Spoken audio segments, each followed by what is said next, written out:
हाय कैसे दोस्तों। मैं हूं आपका अपना डॉक्टर नवनीत काला और करवा चौथ की सबको बहुत बहुत शुभकामनाएं। जिन्होंने भी व्रत रखा है माताओं और बहनों ने, भगवान उनके सुहाग को लंबी उम्र दे। और लेकिन आज का टॉपिक काफ़ी दुखद है क्योंकि लंबी उम्र का आज त्यौहार है अपने हस्बैंड के लिए फास्ट रखने का। उधर एक खबर आ रही है पंजाब से। पंजाब के गुरदासपुर के रहने वाले एक जो हमारे देश के सबसे बड़े, अगर मैं बोलूं तो बॉडी बिल्डर और एक्टर वीरेंद्र धूमन का हार्ट अटैक से निधन हो गया है। सिर्फ 52 साल के थे वो। आज का टॉपिक बताना बहुत ज़रूरी है क्योंकि वो एक बहुत बड़े बॉडी बिल्डर थे और पहले वेजिटेरियन बॉडी बिल्डर थे जिन्होंने इतना नाम कमाया, और एशिया में वो एक ब्रांड एम्बेसडर भी थे हेल्थ प्रोडक्ट्स के प्रचार के लिए। लेकिन उनके साथ हुआ क्या और क्यों आखिर बॉडी बिल्डर्स में ये सडन डेथ यंग पेशेंट्स में कॉमन हो रही हैं, आज ये भी बहुत बड़ा टॉपिक है। और दूसरा ये टॉपिक भी है जो मैं हमेशा बोलता हूँ कि पहले से कैसे पता लगाएं अपने अंदर की जो चल रहा है हार्ट का स्टेटस कैसा है। हमें नहीं पता, शक्ल से आप किसी की नहीं बता सकते कि इसके हार्ट का स्टेटस कैसा है। तो इसीलिए मैं बोलता हूँ कि कौन से टेस्ट जरूरी हैं जो आप करा के रख लें। कुछ ब्लड टेस्ट हैं, कुछ दूसरे टेस्ट हैं, वो मैं आपको फिर दोबारा से बताऊंगा। पहले बता दूं कि वीरेंद्र धूमन जी को के साथ हुआ क्या। ये बड़ी अजीबोगरीब घटना है कि वो मोहाली के एक हॉस्पिटल में फ्रैक्चर, जो शोल्डर का कोई फ्रैक्चर था उनका, अब एग्जैक्ट कौन सा फ्रैक्चर था ये तो मुझे नहीं पता, उसका इलाज कराने गए थे। उस इलाज के दौरान उनको कार्डियक अरेस्ट हो गया, हार्ट अटैक आ गया और उनकी डेथ हो गई। पहले बता दूं कि कई बार फ्रैक्चर का ट्रीटमेंट कराने में, स्पेशली अगर फ्रैक्चर पेल्विस का है, लोअर लेग का है, तो वहां पे एक बीमारी होती है फैट एम्बोलिज्म। फैट एम्बोलिज्म क्या होता है कि फैट का एक टुकड़ा टूट के, जैसे पल्मोनरी एम्बोलिज्म होती है कि हवा चली जाती है या ब्लड क्लॉट चला जाता है, कई बार ऐसा होता है एयर एम्बोलिज्म होते हैं, इसी तरह से फैट एम्बोलिज्म भी होते हैं, स्पेशली जब फ्रैक्चर होते हैं वो भी लोअर लिम्ब के। तो वहां पे क्या होता है कि एक फैट का टुकड़ा आपकी सांस की नली में जा सकता है, आपकी हार्ट की नली में जाके रुकावट कर सकता है, जिसकी वजह से कई बार बहुत सीरियस प्रॉब्लम आ जाती है और पेशेंट की डेथ हो सकती है और कार्डियक अरेस्ट हो सकता है। यहाँ पे क्या हुआ ये मुझे नहीं पता, मैं सिर्फ एक अनुमान लगा रहा हूँ कि कहीं ऐसा तो नहीं हुआ। दूसरा ये कि आखिर बॉडी बिल्डर्स में इतनी ज़्यादा डेथ क्यों हो रही हैं, तो आज इस पे थोड़ा सा मैं बताऊंगा आपको और फिर आपको बताऊंगा कि आपको क्या करना है। चलिए बने रहिए, कहीं मत जाइएगा। मैं आया और भगवान से प्रे करता हूं इनके लिए। ओम शांति, ओम शांति, ओम शांति।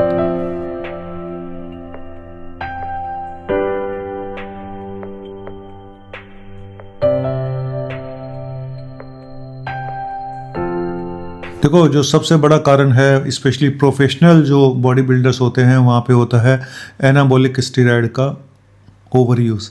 एनाबॉलिक स्टेरॉयड 3 तरह से आपके हार्ट में प्रॉब्लम कर सकते हैं। सबसे पहले कि वो हार्ट की मसल को वीक कर सकते हैं, जिसको बोलते हैं कार्डियोमायोपैथी, और हार्ट की मसल इतनी वीक हो जाती है कि कभी भी सडन कार्डियक डेथ हो सकती है ऐसे पेशेंट में। और दूसरा है कि जो एनाबॉलिक स्टेरॉयड हैं वो आपके ब्लड को थिक कर देते हैं, है ना, जो ब्लड की थिकनेस है उसको बढ़ा देते हैं, तो उसकी वजह से खून इतना गाढ़ा हो जाता है कि हार्ट अटैक होने के चांसेस बढ़ जाते हैं। तीसरा, जो एथेरोस्क्लेरोसिस नाम की एक प्रॉब्लम होती है जहाँ पे खून में हमारे क्लॉट जमने शुरू हो जाते हैं, तो उसमें भी देखा गया है कि जो एनाबॉलिक स्टेरॉयड है उस प्रोसेस को बढ़ा देते हैं और फाइब्रोटिक चेंजेस होते हैं ब्लड वेसल में, जिसकी वजह से एथेरोस्क्लेरोसिस नाम की प्रॉब्लम बढ़ जाती है। और एक और कारण होता है कि ये लोग जो बॉडी बिल्डर्स होते हैं वो एक्सट्रीम वेट लॉस करते हैं, डिहाइड्रेशन जानबूझ के करते हैं, जिससे उनकी बॉडी लीन रहे। लीन बॉडी दिखाने के लिए पानी की कमी हो जाती है और जिसकी वजह से खून और गाढ़ा हो जाता है, और रैपिड वेट लॉस करने से भी काफ़ी मेटाबॉलिज्म में उठक पटक होती है, जिसकी वजह से हार्ट अटैक होने के चांसेस बढ़ जाते हैं। और ओवर एक्सरसाइज करने से कई बार हाई ब्लड प्रेशर हो जाता है और बॉडी उसको एडजस्ट नहीं कर पाती, हार्ट के ऊपर इतना लोड पड़ता है कि हार्ट भी नहीं उसको संभाल पाता और हार्ट अटैक हो जाता है, सडन कार्डियक डेथ हो जाती हैं। और ये लोग हाई कैफीन इंटेक भी लेते हैं, प्री वर्कआउट में काफ़ी हैवी कैफीन लेते हैं, जिससे भी हाई ब्लड प्रेशर हो सकता है, जिसकी वजह से भी हार्ट अटैक होने के चांसेस बढ़ जाते हैं। और अंडरलाइन कोई ऑलरेडी पहले से ही हार्ट प्रॉब्लम हो, ये तो किसी को भी नहीं पता होता है, जिसके बारे में मैं हमेशा बोलता हूँ कि अंदर क्या है आपके, पहले से कोई हार्ट प्रॉब्लम तो नहीं है, पहले से कोई ब्लॉकेज तो नहीं पड़ी हुई, तो वो तो किसी को पता नहीं होता। उसके ऊपर आप इतनी हैवी एक्सरसाइज करते हो कि वो हार्ट अटैक होने के चांसेस और ज़्यादा बढ़ जाते हैं। और बहुत सारे प्रोटीन पाउडर और सप्लीमेंट्स, ये भी देखा गया है कि हार्ट और किडनी के आउटकम को और पुअर कर देते हैं। तो इसीलिए हम मना करते हैं कि ज़रूरत से ज़्यादा प्रोटीन पाउडर। और उसमें प्रोटीन पाउडर में सबसे बड़ी प्रॉब्लम ये है कि उसमें लिखा कुछ होता है, अंदर कुछ होता है, किस मात्रा में होता है किसी को कुछ नहीं पता। ज़्यादातर प्रोटीन पाउडर ऐसे हैं। तो मेरे से कोई अगर पेशेंट पूछता है तो मैं तो मना कर देता हूँ, भैया नेचुरल तरीके से जो लेना ले लो। लेकिन जो प्रोफेशनल बॉडी बिल्डर्स हैं उनको, अब तो बच्चे भी मांगते हैं ये प्रोटीन पाउडर, अंकल मैं प्रोटीन पाउडर खा सकता हूँ, डॉक्टर साहब मैं प्रोटीन पाउडर खा सकता हूँ। तो मैं तो मना करता हूँ कि भैया नहीं, आप नेचुरल तरीके से करो जो भी करना है। चलिए अब मैं आता हूँ उस बात पे कि जहाँ पे आपको ये बता दूँ कि आखिर हमें क्या करना चाहिए।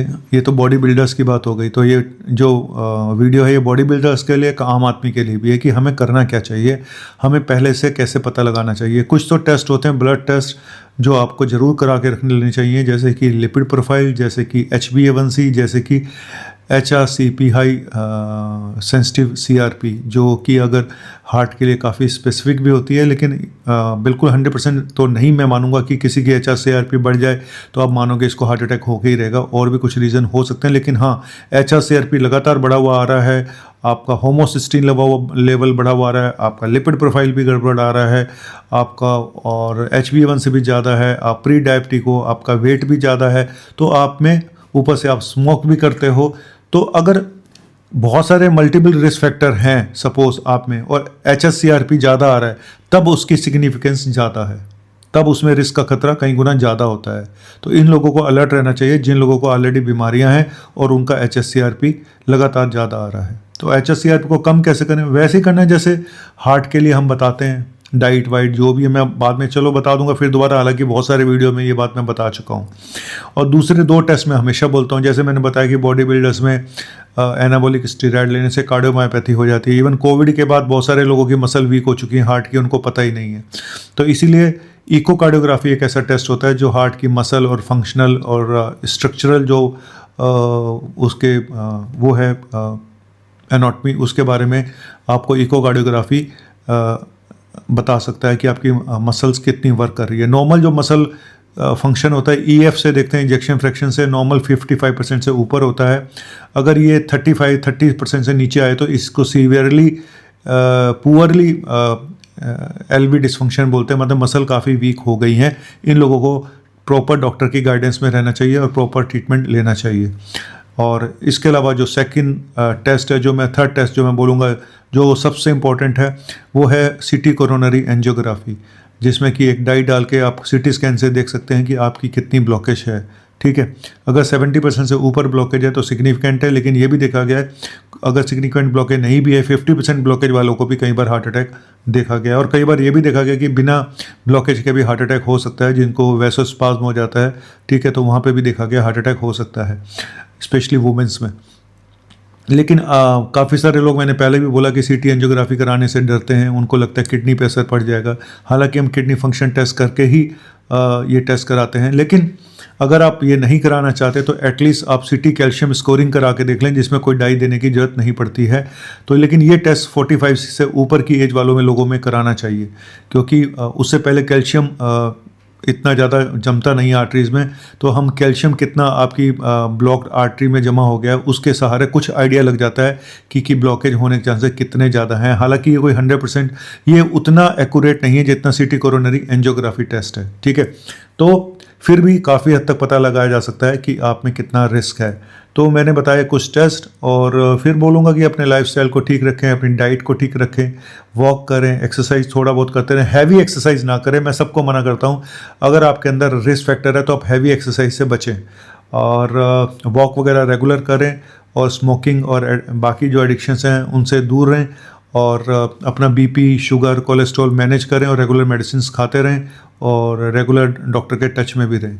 ठीक है, और कोविड पोस्ट कोविड अपने आप में एक रिस्क फैक्टर हो चुका है। ये मैं पहले ही बोल चुका हूँ, बॉडी में इन्फ्लेमेशन प्रोड्यूस करता है वो, उसके असर अभी तक आ रहे हैं। जो लोग कोविड की सेकेंड वेव में एडमिट हुए थे और सीवियर हुए थे, सीरियस हुए थे, तो उनमें हार्ट अटैक के चांसेस दुगने से भी ज़्यादा हैं। ये बात स्टडी बता चुकी है।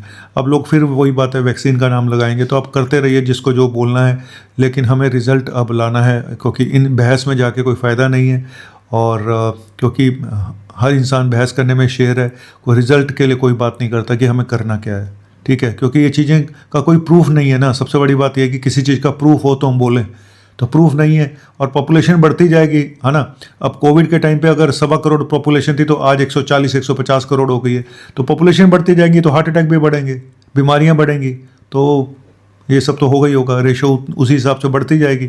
और वैसे भी भारत के सब कॉन्टिनेंट में जो एजिंग है, वो यंग एज में वो हर 2% वो 10 साल के बाद नीचे आ जाती है, तो 2 साल नीचे आ जाती है। तो अभी तो मुझे लगता है कि 35 एक ऐसी एज हो गई है, इसके ऊपर रिस्क बहुत ज़्यादा बढ़ गया है हार्ट अटैक होने का, ठीक है।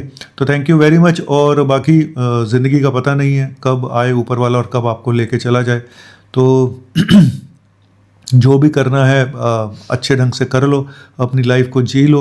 और क्योंकि कल का एक दिन मिट जाएगा, ये नहीं, एक दिन बिक जाएगा माटी के मोल, जग में रह जाएंगे प्यारे तेरे बोल, दूजे के होठों को देकर अपने गीत, कोई निशानी छोड़ फिर दुनिया से डोल, एक दिन, यस, एक दिन मिट जाएगा, बिक जाएगा। अबे जो भी है भाई, बुढ़ापे में इतना याद आ गया, वही बहुत है। बस आप अपना मस्त रहें, दूसरों के लिए कुछ कर सकते हैं तो कर दे, बाकी सब बड़े लोग थे, बड्डी गल्ला। थैंक यू वेरी मच, शुक्रिया, बाय बाय।